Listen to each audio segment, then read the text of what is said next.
আসসালামু আলাইকুম everyone. I hope সবাই অনেক ভালো আছেন। আজকে নিয়ে আসলাম আবারও সেই দো পেঁয়াজা রেসিপি। তবে আজকের মাছটা ভিন্ন রকমের। আজকের মাছটা হলো স্যামন মাছ। তো স্যামন মাছ দিয়ে আমি কিভাবে আজকে দো পেঁয়াজার রেসিপিটা করব বা ভাজা।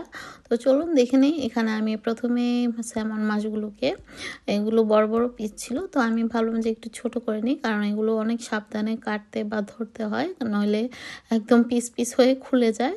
তো যারা খান তারা তো জানেন, আর যারা খান না তারা মানে দেখলে হয়তো বুঝতে পারবেন, মানে একদম রোয়া টাইপের খুলে খুলে যায়। তো খুব সাবধানে ধরতে হয় এবং কাটতে হয়।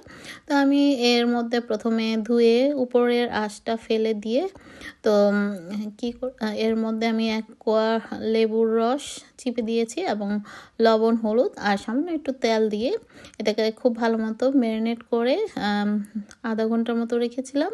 তো মাছটাকে খুব ভালো মতো ভেজে নিয়েছি। তারপর ভেজে নেওয়ার পর সেম প্যানের মধ্যে সামান্য একটু তেল দিয়ে এখন আমি এর মধ্যে দিয়ে দিলাম বেশ কিছু কাঁচা পেঁয়াজ কুচি এবং দিয়ে দিলাম একটা টমেটো, কাঁচামরিচ কুচি। এই তো এগুলো দিয়ে লবণ দিয়ে একটু এটাকে ভেজে নিচ্ছি ভালো মতো। তো সামান্য যখন ভেজে নেওয়া হবে তখন এই পর্যায়ে আমি দিয়ে দেবো সামান্য একটু, মানে 1/4 চামচ করে যেমন হলুদ গুঁড়ো, মরিচ, ধনে, জিরা, সামান্য একটু কারি পাউডার বা পাপরিকা গুঁড়ো। তো এই তো দেখতে পাচ্ছেন একদম ইজি, এবং এই রেসিপিটা আপনারা সেহেরিতে খেতে পারেন বা কোনো গেস্ট আসলেও এভাবে করে দিতে পারেন। খুবই সুস্বাদু এভাবে রান্না করলে। আর এই শুধু যে স্যামন মাছ দিয়ে করা যায়, এটা কিন্তু যে কোনো মাছ দিয়েই এভাবে করা যায়। আর খেতেও খুবই সুস্বাদু, মানে এক থালা ভাত অনায়াসে শেষ হয়ে যাবে। অন্য কিছু আর কেউ খেতে চাইবে না, মানে এতটাই সুস্বাদু। তো আপনারা চাইলে কিন্তু এখানে টমেটোটা স্কিপ করতে পারেন। তবে টমেটো দেওয়ার কারণে আমার কাছে মনে হলো যে আরেকটু বেশি ভালো লেগেছে। তো সবসময় তো ঝোল টাইপের খাবার সবাই পছন্দ করে না। একটু ভাজাভুজি খেলেও কিন্তু খুব ভালো লাগে।